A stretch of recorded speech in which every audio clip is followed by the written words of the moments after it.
আজকে আমি চানার ডাল দিয়ে সোয়াবিন বানাবো। এই যে চানার ডালটা নিয়ে নিয়েছি, এই যে সোয়াবিন নিয়েছি, এখানে আছে জিরার গুঁড়া, ধনিয়ার গুঁড়া আর গরম মশলার গুঁড়া আছে। এখানে পেঁয়াজ, রসুন, আদা আর কাঁচা লঙ্কা পেস্ট করা আছে। শুকনা লঙ্কার গুঁড়া আছে সোমবারের জন্য। এখানে আছে শুকনা লঙ্কা, জিরা, তেজপাতা, হলুদ, লবণ আর এই যে ধনিয়া পাতা আর টমেটো কেটে নিয়েছি। এই যে দেখেন সোয়াবিনটাকে আমি এখন গরম জল দিয়ে একটু সময় ভিজিয়ে রাখি। এই যে ভিজিয়ে রাখবো এখন। আর যে দেখেন প্রেশার কুকারে আমি জল দিয়ে দিয়েছি। যে ডালটা দিয়ে দিব লবণ দিয়ে আমি 5টা সিটি দিয়ে নেব। এই যে দেখেন সোয়াবিনগুলো ভিজে গিয়েছে, এখন আমি জলটা চিপড়ে উঠিয়ে দেব। এই যে দেখেন এইভাবে আমি জলটা চিপে নেব সোয়াবিনের ভিতর থেকে।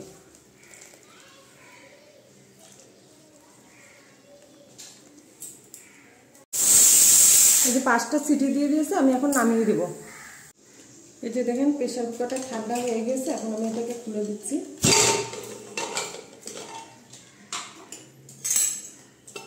যে দেখেন ডালগুলো সিদ্ধ হয়ে গিয়েছে। এর মধ্যে আমি দিয়ে দিচ্ছি এখন হলুদ দিয়ে দিচ্ছি আমি। কড়াইতে আমি সরষের তেল দিয়ে দিয়েছি, তেলটা গরম হয়ে গিয়েছে। এর মধ্যে আমি দিয়ে দিচ্ছি যে তেজপাতা, দিয়ে দিচ্ছি শুকনা লঙ্কা আর দিয়ে দিচ্ছি গোটা জিরা। এখন এইটুকু একটু লাল হবে, তারপরে দিয়ে দিব আমি পেঁয়াজ। এই যে দেখেন জিরা, শুকনা লঙ্কা, তেজপাতাটা একটু লাল হয়ে গেছে। এর মধ্যে আমি দিয়ে দিয়েছি এই যে কেটে রেখেছি পেঁয়াজ।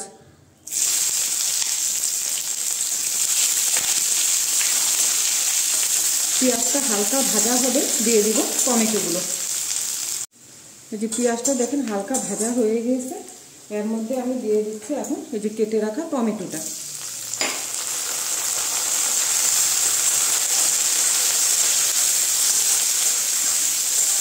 এখন টমেটো আর পেঁয়াজটা এখন দুইটাই ভাজা হবে ভালো করে। এই যে দেখেন পেঁয়াজ আর টমেটোটা আমাদের ভাজা হয়ে গিয়েছে।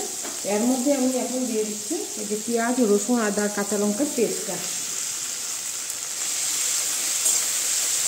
এখন এইটাকেও আমি হালকা করে একটু ভেজে নেব। এখন এই মশলাটা আমাদের হালকা করে ভাজা হয়ে গিয়েছে।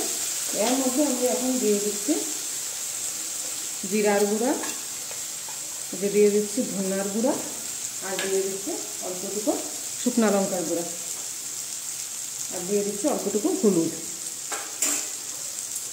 দিয়ে আমি মশলাগুলোকে একটু ভালো করে কষিয়ে নেব। এই যে দেখেন ভালো করে আমাদের মশলাগুলো কষানো হয়ে গিয়েছে।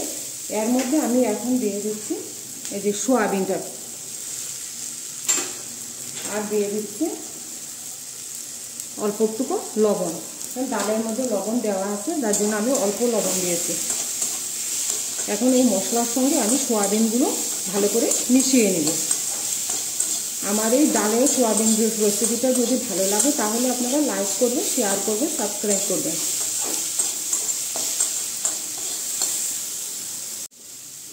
এই যে দেখেন মশলার সঙ্গে সোয়াবিনটা আমাদের মিশানো হয়ে গিয়েছে, ভালো করে আমি ভেজে নিয়েছি।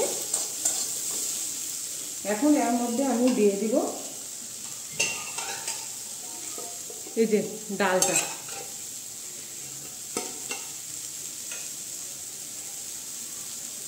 ডালটা দিয়ে দিচ্ছি।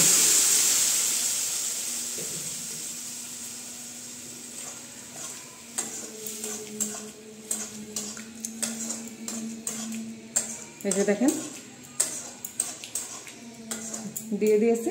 এখন আমি 2 মিনিট একটু গরম হইতে দিব, তারপরে আমি ধনিয়া পাতা আর গরম মশলাটাকে দিয়ে নামিয়ে দেব। এই যে দেখেন 2 মিনিট হয়ে গেছে। আমি ডালটাকে এইভাবে হাতাটা দিয়ে একটু ভেঙে দেব।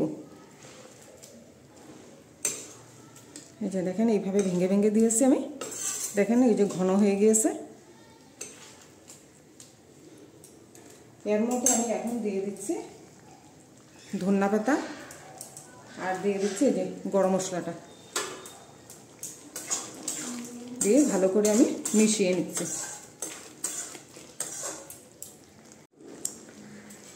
আমাদের ডাল দিয়ে সোয়াবিনের তরকারিটা হয়ে গিয়েছে, আমি এখন এটাকে নামিয়ে দেব।